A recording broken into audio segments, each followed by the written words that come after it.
Dear students, welcome to Learner's World. In this video, I'm going to talk about How I Learned to Live by Noor Jalila, MDCBA Languages, 3rd semester, Calcutta University. Summary of How I Learned to Live. Noor Jalila, an artist, singer, musician, and palliative care volunteer, shares her inspiring life story in this TED Talk. How I Learned to Live. ഞാൻ എങ്ങനെയാണ് ജീവിക്കാൻ പഠിച്ചത് എന്നുള്ളത് നൂർ ജലീല ടെഡോക്കിൽ സംസാരിച്ചിട്ടുള്ളതാണ്. നൂർ ജലീല ഒരു ആർട്ടിസ്റ്റാണ്, സിംഗറാണ്, മ്യൂസിഷ്യനാണ്, palliative care വോളണ്ടിയറാണ്. അവരുടെ ജീവിതത്തിലുള്ള അനുഭവങ്ങളാണ് ഈ ഒരു ടെഡോക്കിൽ പറഞ്ഞിട്ടുള്ളത്. She was born without 4 arms and legs, but instead of seeing her disability as a limitation, she viewed it as an opportunity to expand her life's horizon. അപ്പോൾ അവർ ബോൺ ചെയ്തത് കൈത്തണ്ടകളില്ലാതെയും അതുപോലെ കാലുകളില്ലാതെയൊക്കെയാണ്. ഒരു ഡിസാബിൾഡ് പേഴ്സൺ ആയിട്ടാണ് ബോൺ ചെയ്യുന്നത്. പക്ഷെ അതൊരു പോരായ്മയായിട്ട് എടുക്കാതെ തൻ്റെ ജീവിതത്തിൻ്റെ ലക്ഷ്യങ്ങളിലേക്ക് ഇതൊക്കെ മറികടന്ന് ലക്ഷ്യങ്ങളിലേക്ക് എത്തുകയാണ് ചെയ്തിട്ടുണ്ടായിരുന്നത്. ഇതൊരു ഓപ്പർച്യൂണിറ്റി ആയിട്ടാണ് അവർ കൺസിഡർ ചെയ്തിട്ടുണ്ടായിരുന്നത്. Noor faced significant challenges including being denied admission to a regular school. അപ്പോൾ ഒരു ഡിസാബിൾഡ് പേഴ്സൺ എന്നുള്ള നിലയിൽ ഒരുപാട് റിജക്ഷൻസ് ഒക്കെ ഉണ്ടായിട്ടുണ്ട്. ഒരുപാട് സിഗ്നിഫിക്കൻറ്റ് ചലഞ്ചസ് ലൈഫിൽ നേരിടേണ്ടതായിട്ട് വന്നിട്ടുണ്ട്. അതിൽ ഒന്നാണ് സ്കൂളിൽ ഒരിക്കൽ അഡ്മിഷൻ പോലും റിജക്റ്റ് ചെയ്ത ഒരു സാഹചര്യം ഉണ്ടായിരുന്നു. However, her resilience led her to be invited back as a chief guest. പക്ഷേ സ്കൂൾ അഡ്മിഷൻ കിട്ടിയില്ലെങ്കിലും പിന്നീട് അവരെ തന്നെ അവിടെ സ്കൂളിൽ ഗസ്റ്റായിട്ട് അവരെ ഇൻവൈറ്റ് ചെയ്തിട്ടുണ്ടായിരുന്നു എന്നാണ് പറയുന്നത്. ഇതൊക്കെ നൂർ ജലീലയുടെ ഒരു റെസീലിയൻസിനെയാണ് കാണിക്കുന്നത്. അതായത് ചെറുത്തുനിൽപ്പിന് ഏത് പ്രതിസന്ധി വന്നാലും അതിൽ ജീവിതം ഫെയിലായി എന്ന് കൺസിഡർ ചെയ്യാതെ അതിനൊക്കെ നേരിടുന്ന ഒരു മനോഭാവത്തെയാണ് നമുക്കിതിൽ കാണാൻ കഴിയുന്നത്.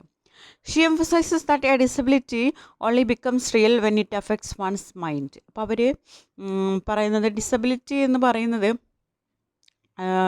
നമ്മുടെ മനസ്സിനെ ബാധിക്കുന്നിടത്തോളം കാലം മാത്രമേ അതൊരു ഡിസബിലിറ്റി ആകുള്ളൂ. മനസ്സിനെ മൈൻഡിന് അത് എഫക്റ്റ് ചെയ്യുന്നില്ലെങ്കിൽ നമുക്ക് അതൊരു ലിമിറ്റേഷൻ അല്ല, അതൊരു ഓപ്പർച്യൂണിറ്റി ആണെന്നാണ് പറയുന്നത്. She strongly believes in her own capabilities and that her determination allows her to achieve her goals, though she appreciates genuine help. അവരുടെ കഴിവിൽ ശക്തമായിട്ട് വിശ്വസിക്കുന്നുണ്ട്. അതുപോലെ അവരുടെ ഡിറ്റർമിനേഷൻ, അതായത് എന്തും നേരിടാനുള്ള ആ ഒരു മനോഭാവം, നിശ്ചയദാർഢ്യം അവരുടെ ജീവിതത്തിലെ ലക്ഷ്യങ്ങൾ അച്ചീവ് ചെയ്യാൻ ഹെൽപ്പ് ചെയ്തിട്ടുണ്ടെന്നാണ് പറയുന്നത്. She is currently pursuing a masters in ഹിസ്റ്ററിയിൽ അവരിപ്പം മാസ്റ്റർ ഡിഗ്രി ചെയ്തുകൊണ്ടിരിക്കുകയാണ്. Noor uses artificial limbs on both legs which requires immense effort to use for walking and climbing stairs. Artificial limbs ആണിപ്പോൾ അവർ ഉപയോഗിക്കുന്നത് 2 കാലിലും. അതിന് നല്ല രീതിയിലുള്ള എഫേർട്ട് ആവശ്യമാണ്. ആ ഒരു ആർട്ടിഫിഷ്യൽ ലിംസ് ഉപയോഗിച്ച്, ആർട്ടിഫിഷ്യലായിട്ടുള്ള കാലുകൾ ഉപയോഗിച്ച് നടക്കാനും സ്റ്റെപ്പുകൾ കയറാനൊക്കെ നല്ല ഡിഫിക്കൽട്ടാണ്. Despite this, she has achieved remarkable feats such as being elected school leader twice and climbing 500 steps. പക്ഷേ ഇങ്ങനെയൊക്കെയാണെങ്കിലും അവർക്ക് ജീവിതത്തിൽ ഒരുപാട് അച്ചീവ്മെൻ്റ് ഉണ്ടായിട്ടുണ്ട്. അതായത് സ്കൂൾ ലീഡറായിട്ട് ഇലക്ട് ചെയ്തിട്ടുണ്ടായിരുന്നു, 2 പ്രാവശ്യം 500 സ്റ്റെപ്സ് കയറിയിട്ടുണ്ടായിരുന്നു.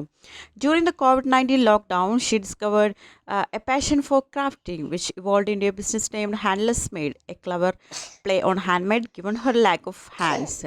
COVID-19 ലോക്ക്ഡൗൺ സമയത്താണ് അവരുടെ ആ ഒരു ക്രാഫ്റ്റിംഗ് പാഷൻ കണ്ടെത്തുന്നത്.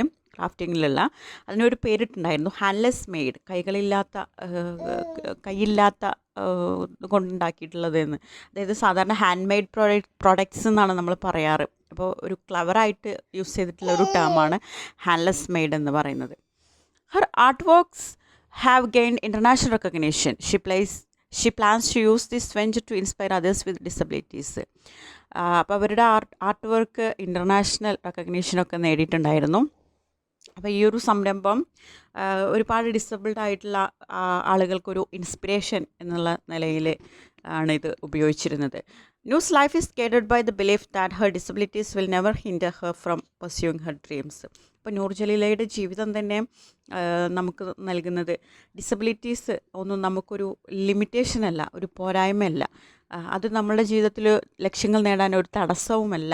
നമുക്ക് നല്ല സ്ട്രോങ് ആയിട്ടുള്ള മൈൻഡ് ഉണ്ടെങ്കിൽ ഡിസബിലിറ്റി അതിനെ എഫക്റ്റ് ചെയ്യൂല എന്ന് ഉള്ള ഒരു മെസ്സേജ് നൽകുന്നുണ്ട്. She views her life as a blessing and emphasizes the importance of sharing one's blessings with others, which she learned through her volunteer work as a certified palliative care volunteer. അപ്പോൾ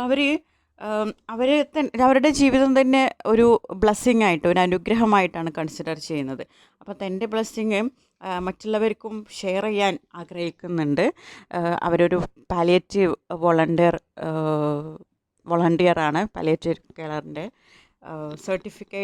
certified palliative care വോളണ്ടിയറാണ്. Noor Jalila's story is a powerful testament to human resilience, self-determination, and the ability to find purpose and joy in life, regardless of physical limitations. അപ്പോൾ നൂർ ജലീലയുടെ ജീവിത കഥ എന്ന് പറയുന്നത് നമുക്കൊക്കെ ഒരു great inspiration കൂടിയാണ്. അതായത് ഒരു മനുഷ്യൻ്റെ ചെറുത്തുനിൽപ്പാണ്. അതായത് പ്രതിസന്ധികൾ വരുമ്പോൾ അതിനെ നേരിടുന്ന ഒരു നിശ്ചയദാർഢ്യമുള്ള ഒരു പെൺകുട്ടിയുടെ ജീവിതമാണ് നമുക്ക് മുമ്പിൽ അവരവതരിപ്പിക്കുന്നത്. അതായത് എന്ത് പ്രതിസന്ധികളുണ്ടെങ്കിലും അതിനെ തരണം ചെയ്ത് തൻ്റെ ജീവിത ലക്ഷ്യം നേടിയെടുക്കുക എന്നുള്ള ഒരു പർപ്പസാണ് അവരുടെ ജീവിതം തന്നെ.